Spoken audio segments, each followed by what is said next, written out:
Subscribe to our YouTube channel and press the bell icon for the latest updates.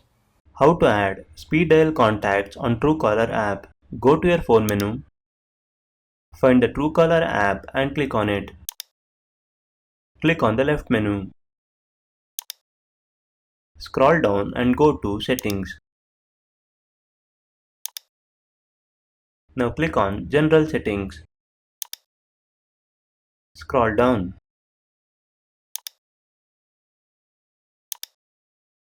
Under Speed Dial section, click on Edit. You can add up to 9 numbers for speed dial contacts. Number 1 is set as voicemail number. Click on the pencil icon next to number 2. You can either assign an existing contact from your phone book or you can enter your phone number manually. For the demo purpose, I will choose an existing contact from my phone book.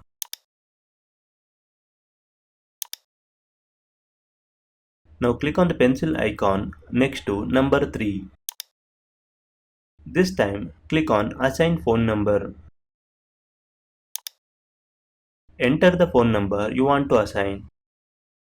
Click OK to save the changes.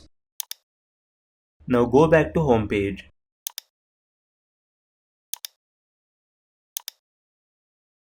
Click on the dialer icon.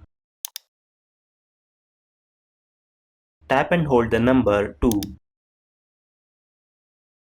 As you can see, a call has been made to the speed dial contact. Now tap and hold the number 3. As you can see, a call has been made again to the speed dial contact. This is how you can add speed dial contacts on Truecaller app. Thank you for watching.